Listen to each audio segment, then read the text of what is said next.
Hey there. Today I want to talk to you about 6 of the riskiest sales strategies when it comes to selling via Amazon. So there's a lot of different sales strategies that are out there. Some of them are really good, but some of them are very risky. That they could put your account at risk. They could, get your seller metrics dinged really badly, and could cause some serious negative consequences. And these are 6 ones that I think are too risky to do. As with anything you do in life, there's a different level of risk.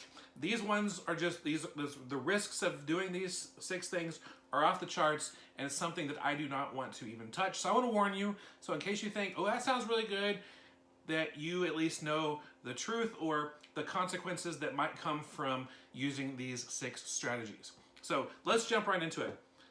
Risky strategy number 1, buying liquidated pallets.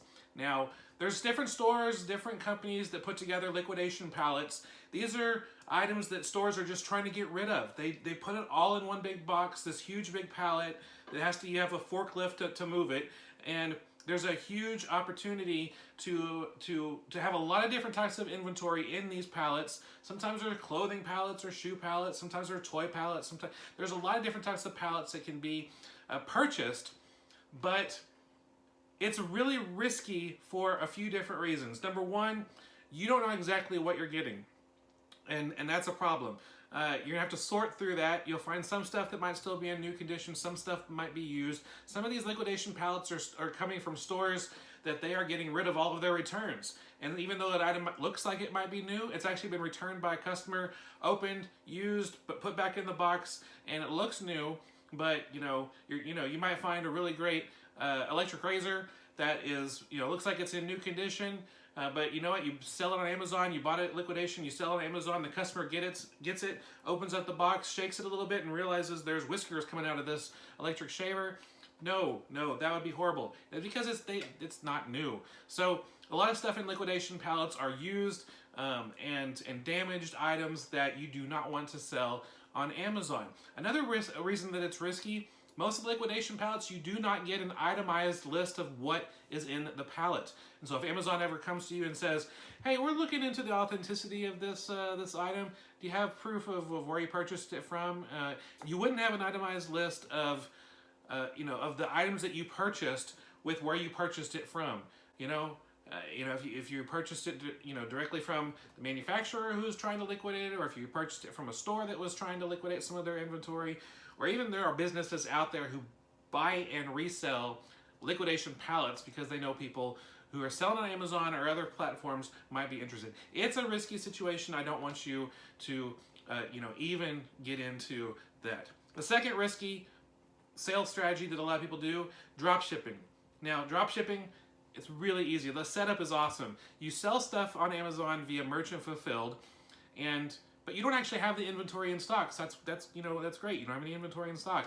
When the customer buys it, you go online and because you can find where you can get that item, and you have that website ship the item to your customer, and you make the money.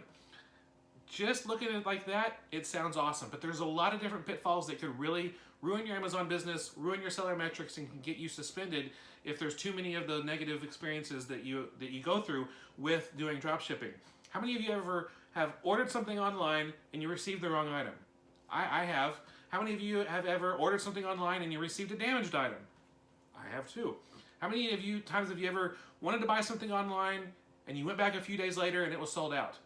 Yeah, me too. All these things can happen to you if you're drop shipping and you don't want to cancel these orders from a customer. You thought this item was in stock, it's not there anymore, or they get the item shipped to them, it was damaged, or it's the wrong item.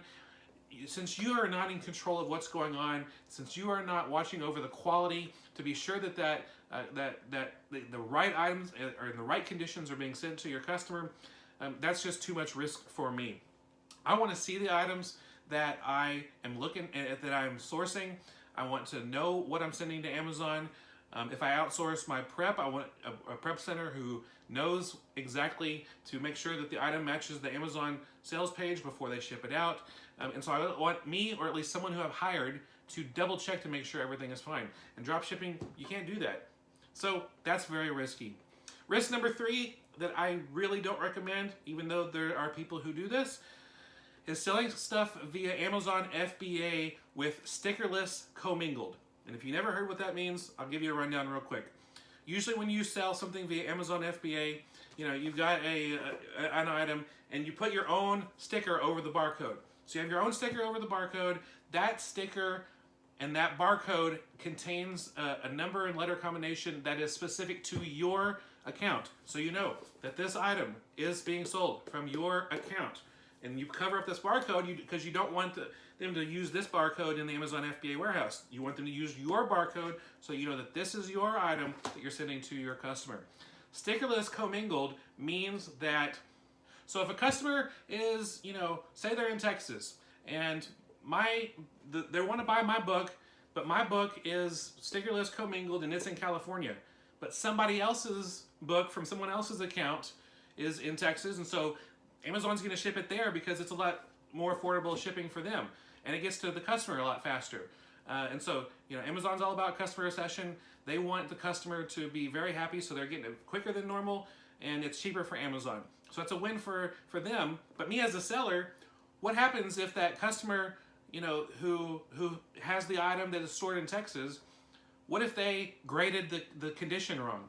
What if they said that this was not very good condition or like new, it was actually in acceptable condition? And so, I said it was in very good condition, but the other seller sent it had a bunch of writing in it, and there was a stain on the front. I'm going to get bad feedback because of that. I'm going to get dinged on my account just because someone else, the customer bought someone else's product, not mine, but I get the money for it, and that inventory is taken out of my account, but that negative experience it happens way too much. And so again, I want to make sure that my customer gets my product that I bought to resell, and not someone else's product that might be in a different condition, used or broken, defective, or anything like that.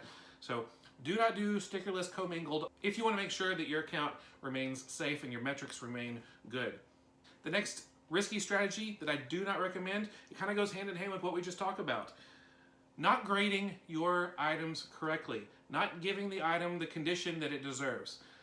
Say you're looking on Amazon and you're selling an item and you're like, oh man, this toy, it's got a little ding in the corner and it's got little scratch marks on the bottom from shelf wear, but man, I can get $20 more for it if I say it's in new condition. It's probably like new, it's probably collectible like new, but I can get $20 more if I say it's in new condition. I mean, it's still in the box, it still hasn't been opened, it's not used, but there are some scratches on the bottom and there's a little ding in the corner.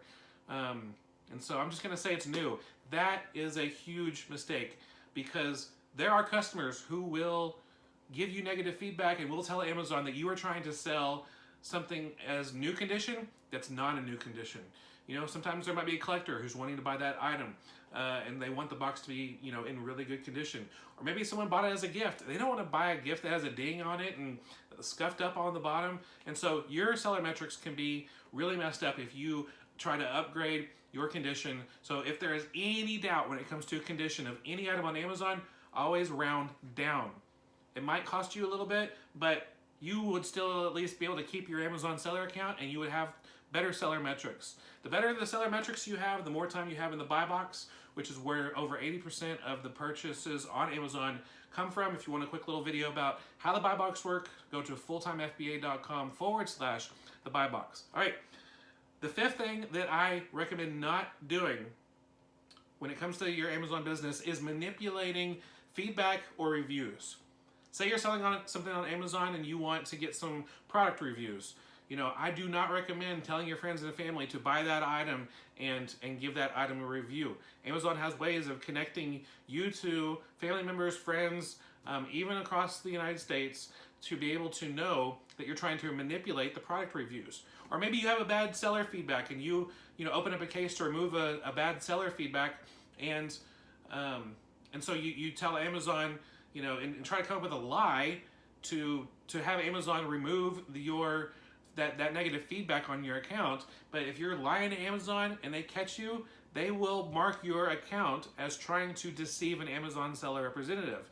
And that's huge. That will ding your account really badly, and too much of that's going to cause your Amazon account to be deactivated. So it's a really risky thing to try to manipulate product reviews and seller feedback. So don't do that, please. Just don't do that. And the last thing That is the risky strategy, and this is something that this is probably the one I got the most arguments on, but I still stand firm on this. One of the riskiest strategies with your Amazon FBA business is using loans to purchase inventory, or using loans, period. Debt is not a wealth building tool. Debt is not a way to build up your business, because we all know that Amazon can shut your account down at any time. Now, there's ways that you can get your account, turned back on, but what if Amazon accidentally, has a couple counterfeit claims on your account? You did not counterfeit anything, but you got a couple dings, and your account was shut down. If you've got like $20,000, $10,000, even $5,000 in debt because you purchased inventory, when your account is shut down, Amazon holds on to your money, they hold on to your inventory, and you're not able to get any of that. And so if the debt collectors come and start, trying to get their money back, you don't have anything that you can do to get back. And so everyone's like, man, I've used loans to be able to grow my Amazon business.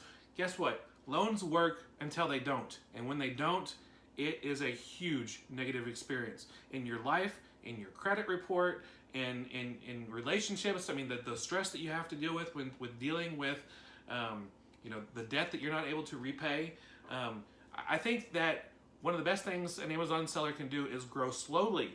A lot of people try to grow fast using debt, but growing slowly actually helps you make better decisions. When you're using your own money, you purchase better inventory. You are more patient with your Amazon business and the decisions that you make, because it's your money. If you use someone else's money, you might take risks and buy inventory on a hunch that it's going to be sellable and profitable, and you might end up wasting a lot of that. And so you want to make better decisions, use your own money, grow slowly, but that growth is possible, and you're able to grow up your Amazon business and make a consistent income, and eventually turn those part-time hours into a full-time income with selling on Amazon. Be safe, do the right thing, do the things that work to grow an Amazon FBA business. Buy inventory that you've looked at the price history, looked at the sales history, and you know that what you can expect from looking at the past, and being able to predict the future, by seeing what the price history has been and the sales rank history has been. Use tools like Keepa, fulltimefba.com/Keepa, which tells you the price history and the sales rank history of items, so that you can know, more confidently what price and sales rank history you can expect on items, and grow slowly. Don't go too deep. A lot of times if you take loans, you might go too deep and throw, and buy 1,000 of one product that ends up, just sitting in your garage because you could never sell it on Amazon. So you'll make better decisions when you're using your own money to grow your business, and it will grow at a more solid pace. It's a more foundational. That's not word. Foundational. You'll have that foundation that you can grow upon that'll be a lot stronger in the long run. So those are the 6 riskiest strategies with doing Amazon FBA. I want to hear from you. Comment below what you think are some other risky strategies that people need to be careful of. I'd love to hear what your thoughts are when it comes to risky strategies, and because maybe there's some other ones I haven't thought of, or maybe I just didn't put them in these top 6. So I want to hear from you. Let me know. Well, that's it for today. Thanks so much for hanging out with me. Comment below. Be sure you subscribe to our YouTube channel so you don't miss out on any of our upcoming videos, trainings, and walkthroughs and stuff that will help you turn part-time hours into a full-time income. And while you're at it, go to fulltimefba.com. Subscribe to our blog newsletter so you don't miss out on anything, including coupon codes and other blog posts that come up. We send out something about once a week that will help you with your Amazon business. So I hope you have a great day. I hope this has been helpful. Be safe out there. Don't be too risky, or you'll regret it. I hope you have a great day. Bye, everybody. See ya.